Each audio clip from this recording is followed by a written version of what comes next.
Welcome to This Week in Housing, the final episode of the year. Thank you so much for watching, whether you're with us live or you're watching this later on YouTube or wherever you get your content.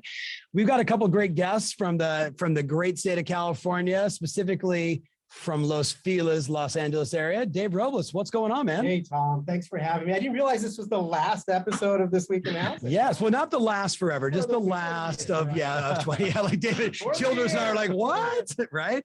So thank you for being on. And I say my little brother, but he's taller than me. So Patrick Ferry from San Diego, California. What's up, Patrick? Just rocking and rolling. Cool, man. Thank you for being here.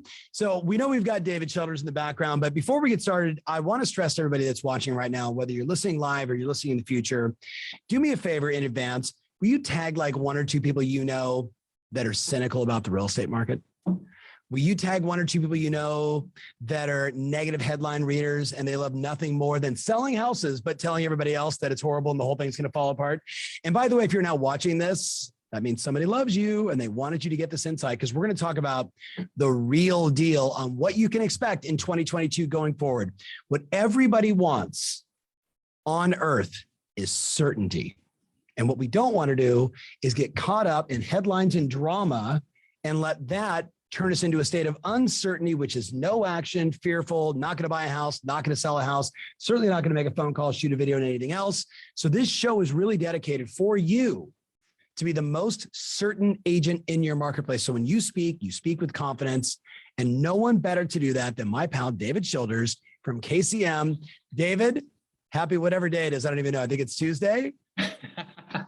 It's Happy Tuesday, the 14th of December. You mentioned it was the last This Week in Housing before the end of the year. Hard to believe, but really good to be here with you today, and Dave and Patrick. And I think you hit the nail on the head, Tom. In times of uncertainty, people follow the certain. And, last time we were together, we talked about business coming in the winter when maybe some folks didn't expect it. And I think there's going to be a lot of weeks and months coming up to be very certain about what's happening in real estate. I agree. So David, I'm going to make some predictions throughout this, but I really want to get into what's happening in housing right now. I want to debunk some of the myths. I want to talk about the truth, the data, and what it's telling us. Because everybody thought, historically, Steve would say to us, in the fourth quarter, sales go down by 18% on average. Yeah. I'm curious for you, if you're watching right now, are you seeing sales drop, the number of transactions drop in your marketplace by 18%? Not at all. In your marketplace by 18%? Nope. All my friends out there watching right now live, are the transaction volume dropping by 18%? Not the market is bad, just it's the end of the year and it's the fourth quarter and the weather's horrible in Southern California. No one wants to buy a house anymore. and yet, David, you and I, we've watched that trend happen for years, but when did it get debunked? In 2020? Right. In 2021, it's off the charts. So David, if anything, in the last couple of years, seasonality has been thrown out the window in our business. Yeah. That's a reality. Right. Yep. 100%. So let's take him into the slides. And as always, for the people out there watching, if you go to trykcm.com/Tom Ferry, you can download all of these slides, which I'm going to strongly recommend you do. So David, take control of the screens and let's educate everybody. Yeah, let's talk about that. Yeah, you go there, you can grab all these slides, use them for whatever you want, make a video, really get them out in the hands of folks that you're working with right now. Several things we want to talk about today, but let's start off, Tom, with where are we at in real estate? Last time we were together a couple of weeks ago, we talked about, the experts really saying, hey, we expect sellers to come strong in the market over the winter. And I want to give you a little bit of a buyer perspective today, and I'll start here with a quote from the M Report. They say this: the demand for housing in the United States has reached a fever pitch, a trend that opposes the norm this time of year, when the market cools and the winter months set in. Now, I think we could debate, is it a fever pitch? But no doubt we're seeing a lot of activity in the market. This coming from a magazine, a periodical in the mortgage business saying, hey, we're seeing a lot of activity right now in a time when typically we would see the business slowing down. And you kind of go back to what, typically we've thought about in our business is that, we kind of coast into the winter months. And I want to show you a couple of other reporting places that give us a sense of where activity's at. We'll start here with showing time. And, we've used this graphic since the beginning of the pandemic. We've started doing This Week in Housing, and we've seen showing start to decrease as we go into the fall. And very interesting, the most recent information we have of October showing a slight uptick from September. Now, this is important because typically this time of year, we'd see that start to inch down. But what's even more important, Tom, is if we look at this October as compared to the last 5 Octobers, it's very, very interesting at this point. Last year in 2020, we said seasonality was thrown out the door. We're seeing more and more people want to go out and buy a home, more and more activity out in the market.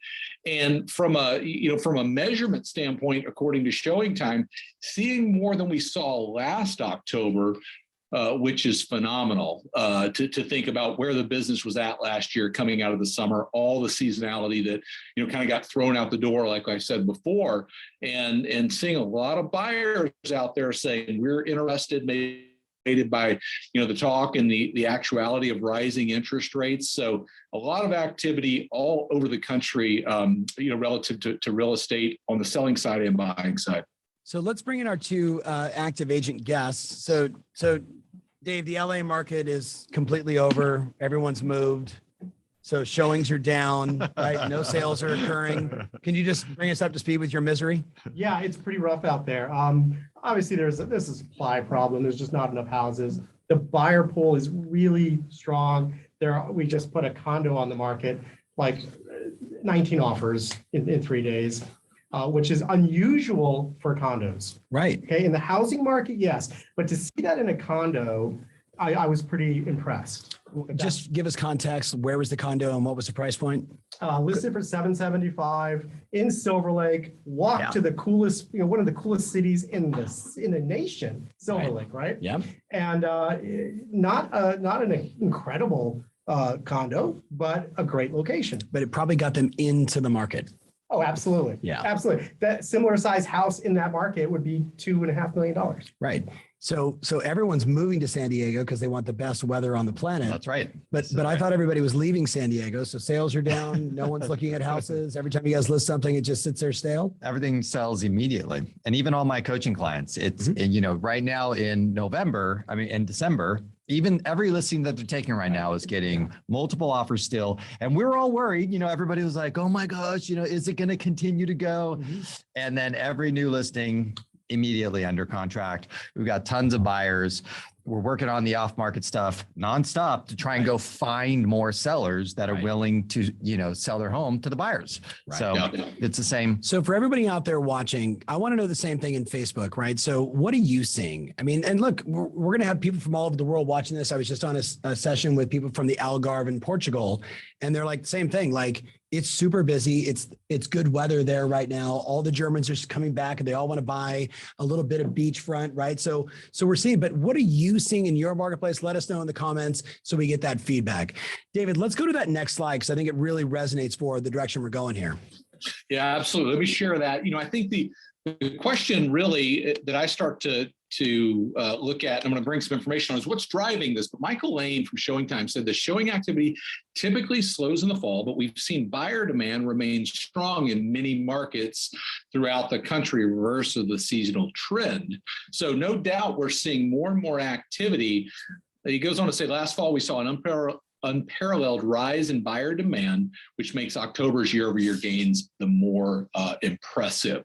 So seeing all this activity, definitely impressive. No doubt, Tom, there are folks talking about, what's happening in the market. There's a lot of noise out there, but I'm going to make a case too that I think a big driver of this are the equity gains all across the country. CoreLogic came out with their most recent year-over-year gain as of the end of the third quarter. You can see it here at the bottom. The national average, $56,700. The national average of gain and appreciation over the last 12 months. You see California, 119,000, and you see the East Coast, 50,000. A lot of equity in homes. It's motivating buyers out there to say, hey, we want something different, or we want to leverage this equity to go out and do something else. So David, the coach in me immediately says to everybody watching, go to Tom Ferry. No, go to trykcm.com/Tom Ferry.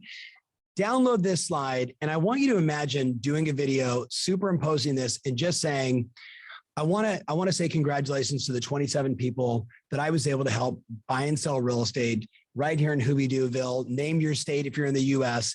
And for everybody out there, just take a second and look at the equity gains just in the last 12 months. And then David, they can go back and get earlier slides where we've shown them how much from 2020, how much from 2019.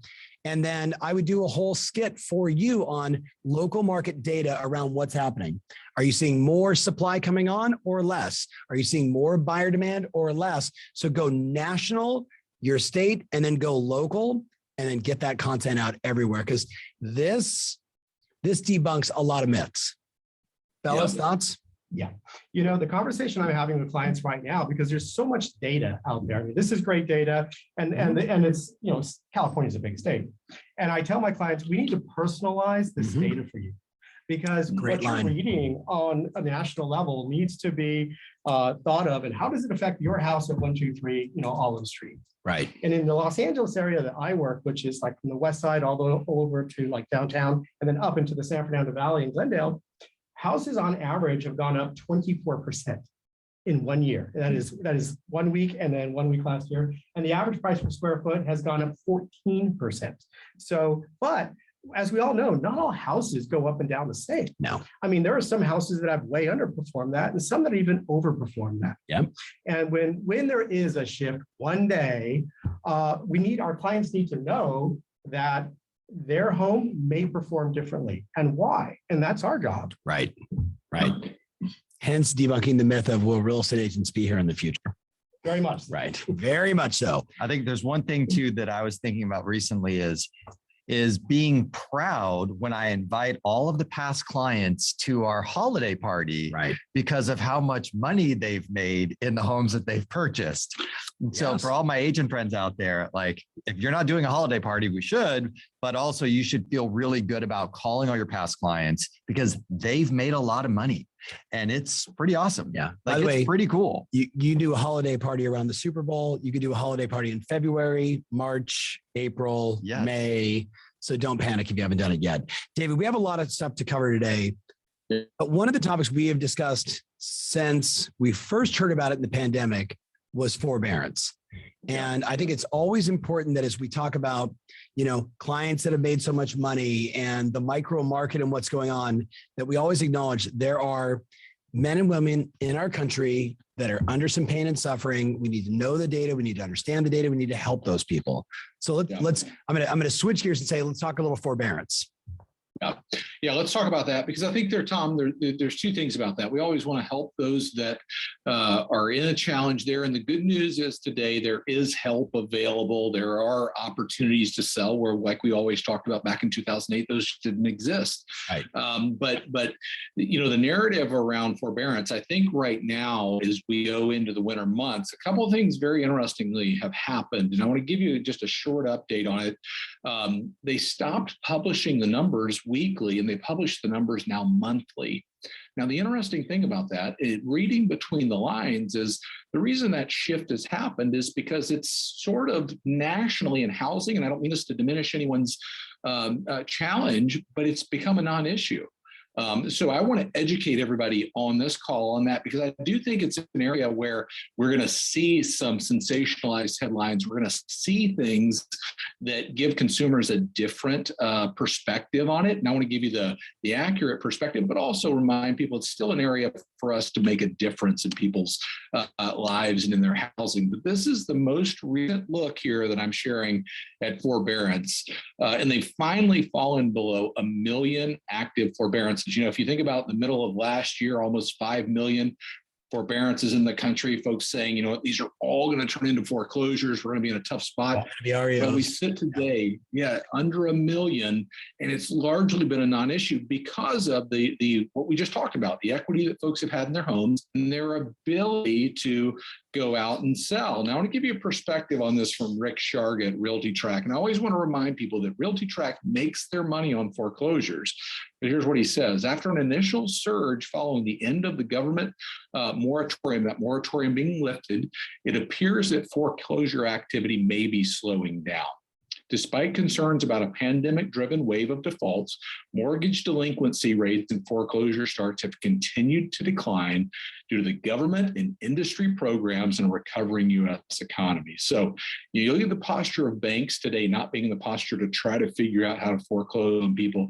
You look at regulations that the servicers and those in the mortgage industry are under, and we're not seeing the foreclosures come to market. We're seeing people opt to sell. We're seeing people opt to go through a workout like we've talked about with their bank.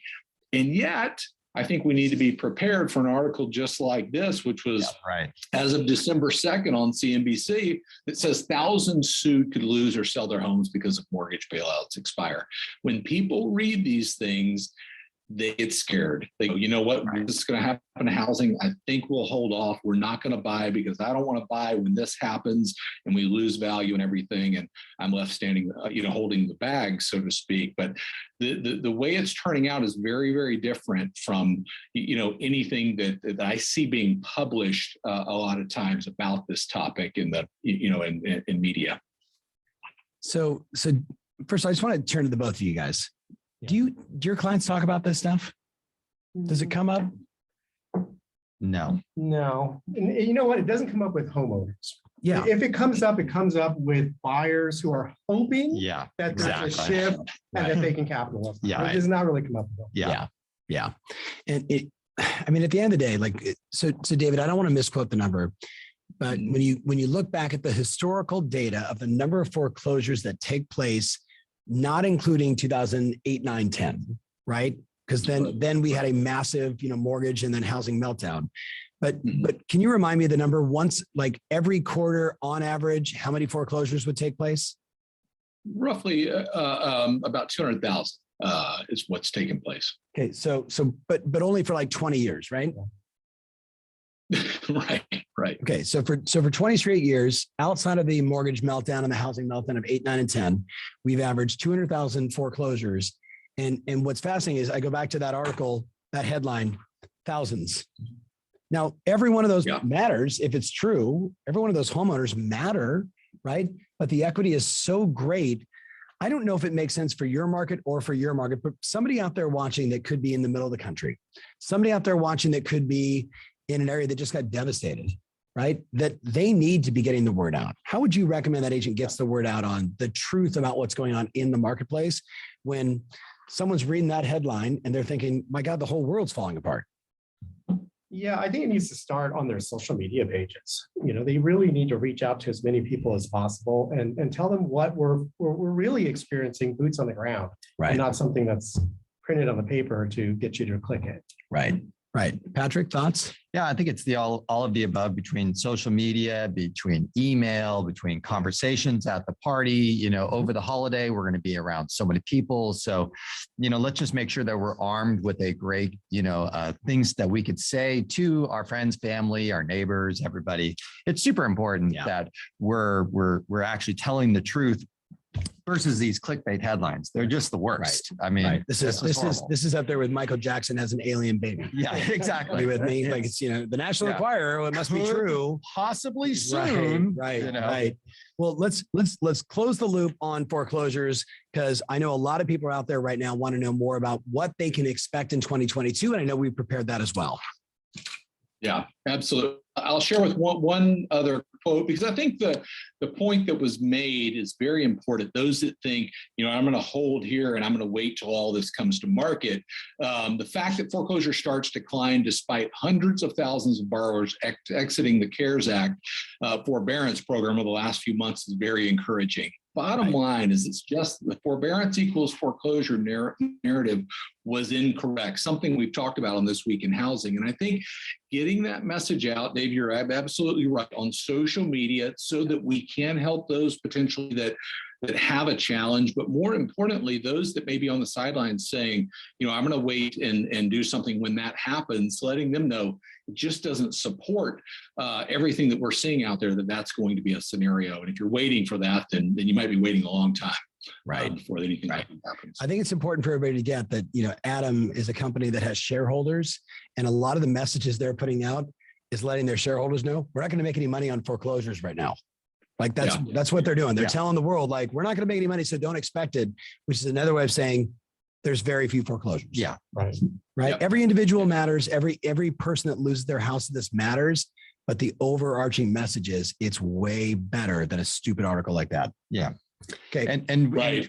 2020 and 2021, the national average equity gain, what is it, David? Is it like 35% between 2020 and 2021 in the last 2 years? Cumulatively, last year, we saw 10% appreciation homes in 2020. We'll see, we haven't finished the year, obviously, but we'll see that in the mid-teens for sure this year. So Right. I mean, you're looking at cumulatively 25 to 30%, depending on, and I think Dave's point is amazing. is the point. Some performing better than that, some performing, less than that.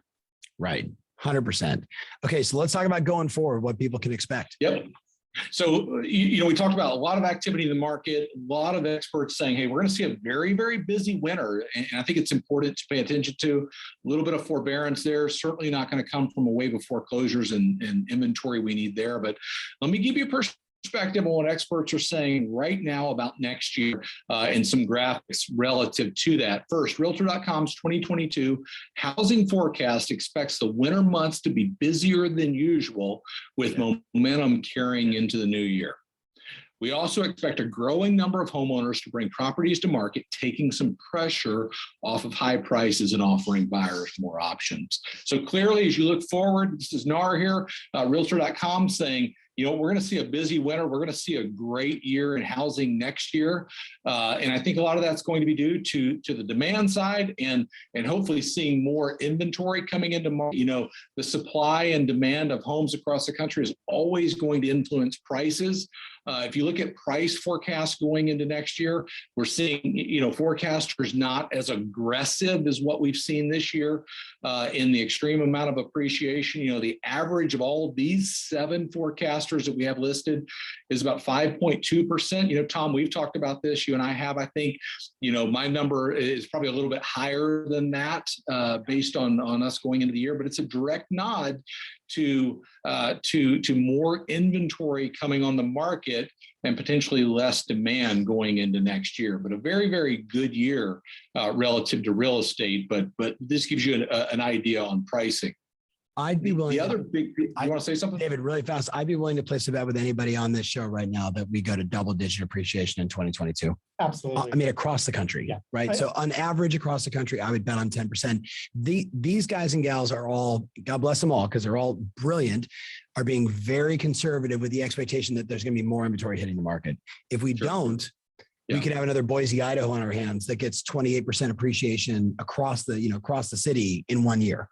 Well, to me, it's the Fannie Mae and Freddie Mac, the ones because they're controlling, the money, home loans. the money. So Yes. if those two groups are saying, hey, we're going to see price appreciation, that means that, loans are going to be done regardless of, what's going on with prices. Right. And that means that the buyer demand is going to stay super strong. So if those are the two ones that have the higher number, that's a signal to me that says this is going to be a strong year. Yeah, I would love to know what the forecast for 2021 was back in 20. Right. Because no one was saying 15%. No. And we Right. Right. the conversation that a lot of people are having right now is they expect this to stay until interest rates rise. Right. Okay, to what level?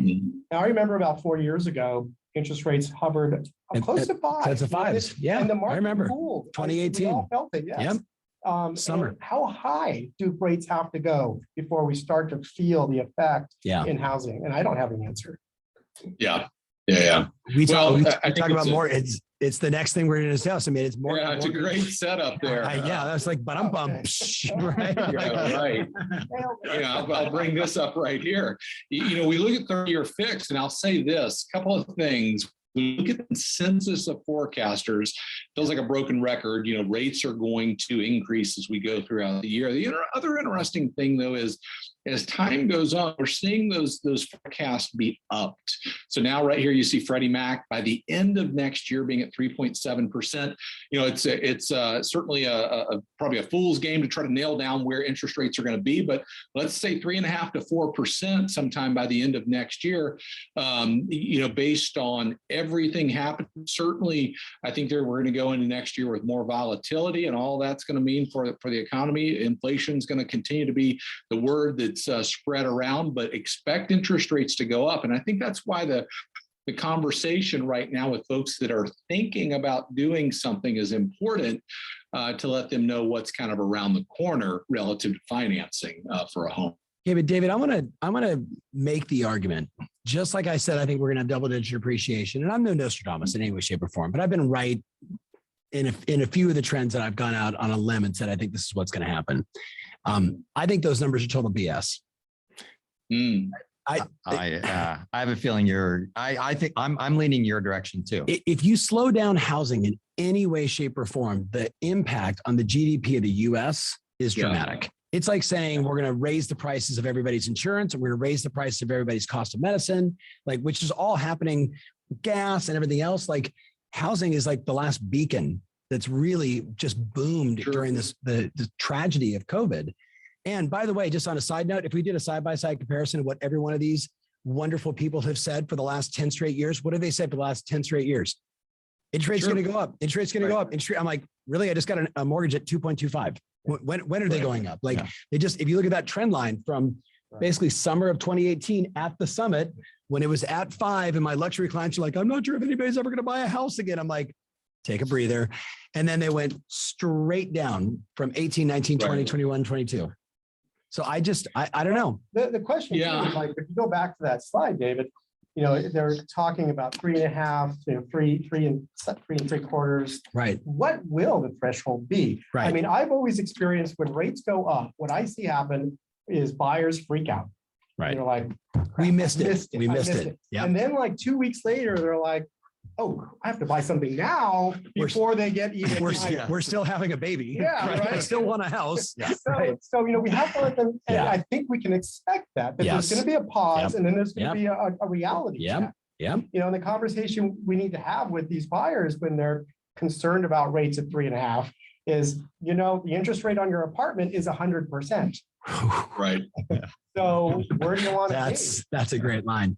I think I would argue for everybody out there, again, try kcm.com/Tom Ferry. You should download these slides, and these should just be a part of your 2022 buyer consultation. Yep. Has anybody taken the time to show you, right, using Patrick Ferry's famous line, what all the forecasters are making in terms of interest rate and how that impacts your buying power? Yeah. Right. Yeah. I think that conversation always and forever, especially to your point about the freak out. Yeah. Right. And again, we're not trying to close anybody. We're not trying to sell anybody because we don't really know, but this is what the forecasters are predicting. Yeah. What would you guys like to do? Yeah, that's the key. The key I would say is, and then I think you guys probably aired this a million times, is to not tell a buyer, hey, interest rates are going up, so therefore you should. Yeah. Right. Sure, so I think that's just the key thing, is staying away from that. Yeah. There's, and this conversation is one that, trying to nail down interest rates and where they're going, good luck with that, but there are a couple of things that I would stick with in my messaging. Here's what I know to be true. From 2010 to 2020, roughly, interest rates hovered between 3.5% and 5%. That's the reality where we've been in the last 10 years. And that was great financing for long-term purchase of a home. Second thing that I know, when you look at the consensus of forecasters, they're all saying rates are going to increase. Now, how the question is how much? And Dave, to go back to your question, I don't hear anybody saying 3.7% or even 4% is going to squelch demand in the market. No, it's going to take some out of maybe affordability, some of the other factors. You add rising prices to that, you add rising interest rates, and certainly you're going to get that. But nobody's saying, hey, we're going to hit 3.75% or 4%, and that's it in the market. But I think the overall look is, hey, it's going to be a little bit higher than it is today. And I think that's our best advice, kind of going back to what you're saying, Patrick, of this is what I know. This is what I can coach you on. Experts talk about what they know. Amateurs talk about what they think. I know a lot of people though are thinking, and I'm not calling you an amateur, why am I not wearing a sweater when everyone else is wearing a sweater? I did not get you guys didn't get the bomber memo or the snappy new realtor kicks. All right. Awesome. So, but let's talk about new construction. Let's talk about, inventory. Let's make sure people are clear on that, David. And maybe we have another, 8-10 minutes, and then we'll let everybody bounce and go back to work and sell more houses. But there's a lot of important stuff here at the end. So let's jump back at it. Let me give you a couple of quotes here and some perspective on this. They say, go on to say, Realtor.com, in addition, we see construction companies delivering more new homes next year, helping to alleviate the steep shortage of new supply. However, we also expect mortgage rates to rise, hitting 3.6% by the end of next year, creating even more affordability challenges for first-time home buyers. There's a recent report that came out, Tom, I'll interject this, that it's more affordable to buy in every city in the U.S. when you consider more affordable to buy than rent, when you consider equity. Always remember that in the buying conversation. But here they go on to say, buyers looking at today's median price home are already paying $165 more than their monthly mortgage they did a year ago. Yep. And so I think that reality and that question, did I miss it? Absolutely not. You've not missed it relative to interest rates across the country. Right. So let's talk about, let's talk about, I know we have sales forecast also. And I think this one's really important because it's still time for us to be planning, dreaming a little bit bigger about how many people we want to help buy and sell real estate next year. You've got some big aggressive goals. You do too. So Dave, let's show them that next slide on home sale forecast. Let's look at the most up-to-date look at home sales forecast for this year and for next. I always like to remind people in 2020, which was an anomaly year in real estate, we sold 6.5 million homes. We're projected to sell more than that this year, projected to sell more than that next year. Two very, very good years in real estate. So what to expect? We have the noise of prices are rising. We have the noise of rising interest rates, but overall, very, very good year in housing. And I think, Tom, with the outside of interest rates, most folks on the upside of a lot of these forecasts to say, I think we're going to do a little bit more. I think it's going to be a little better than what's being shown. I mean, you look at just, 6.5 million properties, two sides, 13 million opportunities to help a buyer or a seller for an agent to get better. And you look at MBA, and of course, they want that because they're like, we have no more refis. So please sell more homes. Let's get to 15 million transactions so we can make some money and get back to $2 trillion a year in loans. I think that's just a startling forecast. And again, you got the major players, Fannie and Freddie, NAR, which, I think is always conservative. MBA, I think is a stretch.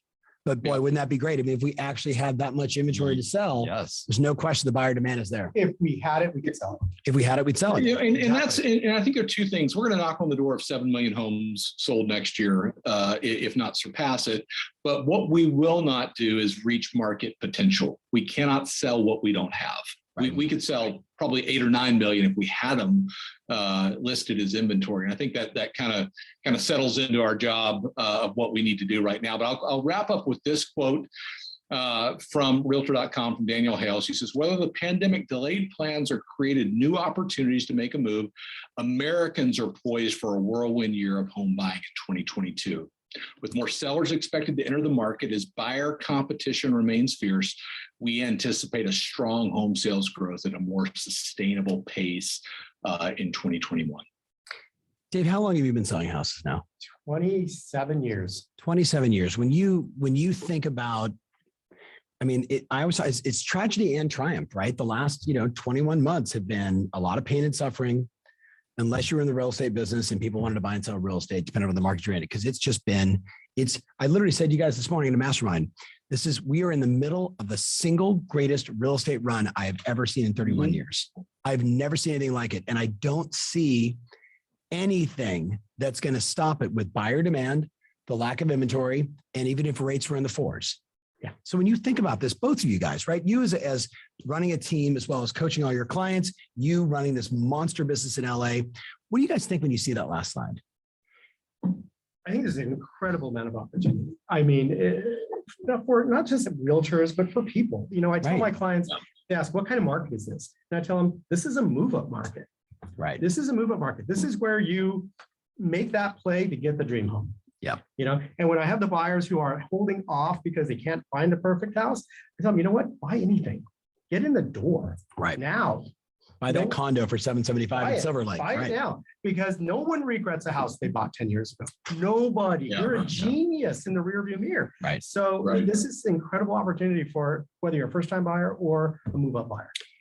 What do you say to the agent that's in their head, Patrick? That's a great question. I say, watch the show a couple more times, right? Make my life a little easier as a coach. Go to at the- trykcm.com/Tom Ferry, download the Yes. slides, start reading. Yes, I think that is the real key Right. is make sure that you are following the market indicators that will give you the confidence and make sure you're following great people that are, and not the headlines and not the water cooler conversation with the other agent that hasn't sold a house in 90 days and they're freaking out because they're not in coaching and not doing anything that they're supposed to be doing. Right. So we got to really guard our education, our mindset, we got to guard our influences Yeah. so that you can be your best self for your friends, your family, your past clients, your center of influence, the buyer, the seller. Yeah. So really we have to protect ourselves. We have to Yeah. protect our mindset and we got to do way more education. I'm actually going to share with you guys. I was just on a webinar, David, with a whole bunch of our coaching clients, and one of them asked, Gustavo Matos asked, what are the 3 most important questions we should ask ourselves every day or every week to multiply our results? So I want all of your feedback on this. The thing I said first is, how can I reach more people and find more of my tribe? Right. So how do I scale finding more and more of my tribe? Because people like us do things like this. Right? Yeah. Like we're looking for those people that resonate with you and your message. Number 2 was, how can I authentically go deeper at scale with the people that already know me, like me, and trust me? Right? That was my second question. How can I go at scale, connecting with people that already know me, like me, and trust me, but do it at scale? Right. And then the third question is really, I think it's the question for all of us going forward, which is, who do I need to hire so I can delegate everything that isn't the highest and best use of my time? Which is probably just meeting with buyers and meeting with sellers, negotiating, showing houses, all the forward-facing, client-facing stuff. Everything else has got to get delegated. And it was interesting watching the reaction of a bunch of coaching clients that already have their first assistant, maybe a showing assistant. They're thinking about hiring a third buyer's agent or their first buyer's agent or their kid who smokes weed and living in the basement. And we're going to get him a real estate license and get him out of the house, right? Like all that aside, like I just think there's so much opportunity, and the consumer flight to quality is so real right now, right? Like, yeah, Sarah, who just got a real estate license, might sell a house now and then. But if I have that versus Dave Robles, I'm going with Dave Robles. Like it's not just flight to quality, it's flight to trust. Yeah. It's flight to trust, right? Who do I trust? I trust the person I see all the time. I trust the person they're always there on my Instagram, YouTube, Facebook, whatever it is, in my direct mailbox, right? Like it's that, and that's who's winning right now. How do we put that on steroids? Yeah. I think the message that realtors need to have, and I tell this to the agents on my team, especially the newer ones, never do real estate. You are a realtor. Right. Maybe you're a real estate agent. Don't do it. Don't do real estate. Be all in. This is not. But yeah, what does that mean? You kind of live it, and you every day. Yeah. What do people see you as? Dave Robles, the real estate agent, or do they see you as other things? And you don't want to confuse the public. Right. I hope everybody that knows me knows I'm a real estate broker. Right. And so what is the message? Because you're always giving a message. Right. Always. Right. And like my dad used to tell me, you can learn everything. You can learn something from everybody. From some people, it's what not to do. Yeah. Okay. And we see that every day in our business. We Yes. see agents who are not performing, and we can see why. Yeah. It's not a secret. It's not rocket science. And like you were saying, you have to guard yourself right now against the naysayers. Yeah. 100%. Right. I forget who published this. It may have been Tom Bilyeu on his email, sent me a piece of content. It basically said, like, the most important thing for 2022 is to work on yourself. Is to build up the fortress around yourself, because you're going to do great things. Right. But you can't be the first one tearing down your bricks. No. You know what I mean? Right. Yeah. Or stopping yourself from making the phone call, shooting the video, taking this content, doing something with it, helping more clients. Yeah. Yeah. All of that's building the bricks. Right. All of that is. Right. David, Man, if I just said I love you and appreciate you and everybody at KCM, would that be too gushy? I mean, I'm not wearing a No, you sweater, can't. so like Listen, I was just listening to Dave and Pat share, you share, Tom, and we're at a great time at the end of the year to think about where do I want to be this time next year? Tom, and nobody better than you to lead people through that and to say, hey, what do I need to do now to be where I want to be in the future? Because if not, I'll be there. And Tom, know from here at Keeping Current Matters this year, great Dave, coaches that are out there to get the message out there to be educated, extreme. 100%. So David, you're breaking up a tab there. So in case people are wondering if this is a live show. Yes, it is. So yes, it is. And Sorry. occasionally we still have internet issues, even in 2021. Well, let's wrap it up with this, everybody. Thank you so much for watching. Hey, if you're watching right now, or you're listening to this on a podcast later or YouTube, thank you so much just for being you and allowing us to step into your world and provide this data and this information so you can go out and be more of a knowledge broker. Can I say something, Tom? Please. I really, especially as the last episode of the year, Yeah. thank you, David, because it's been a crazy 19 months. Right. I mean, and when it was in the depths last spring and summer, Mhm. you guys with This Week in Housing was a saving grace to myself, and I know thousands of realtors. And I don't think we would have gotten through last year as sane, whatever level that is, without you guys. So Well, thank you. Thank you. Thank you for I that. know, his team, my team, we appreciate that. And we appreciate everybody out there watching. So again, it's the same thing. It's like, thank you for allowing us into your hearts and into your minds. So, hey, you know what we should do right now? We should all turn off Facebook and we should go make some phone calls. That's right. Call some past clients, go. let them know how much you love them and appreciate them. Follow up on your leads, book some appointments, and use this information to go help more people buy and sell real estate. Have a wonderful holiday, the balance of the year. We'll see you on another live show soon. God bless you guys. Take care. Bye, guys. So, yeah. Take care.